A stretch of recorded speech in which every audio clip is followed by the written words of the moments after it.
અમરેલી જિલ્લામાં છેલ્લા 48 કલાકમાં પડેલા અનરાધાર વરસાદના પગલે જળાશયોમાં નવા નીર આવ્યા છે। જિલ્લાના 10માંથી 7 ડેમ છલકાઈ જતા તંત્રએ પાણી છોડવાનું શરૂ કર્યું છે।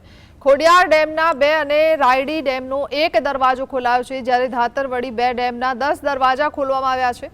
ઠેબી ડેમમાં પાણીની આવક થતા હાલ તેના 3 દરવાજા 2 ફૂટ ખોલી પાણી છોડાઈ રહ્યું છે। સુરજવાડી અને ધાતરવડી 1 ડેમ પણ ઓવરફ્લો થઈ રહ્યા છે।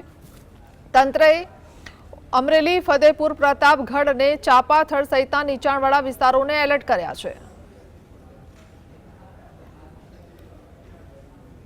વરસાદ પડવાની શરૂઆત થઈ ત્યારે ડેમ 69 ફૂટ હતો। 69 ફૂટ પાણી હતું અને હાલ રૂલ લેવલ જાળવવા માટે થઈને 74.40 ફૂટ પાણી ભરેલું છે।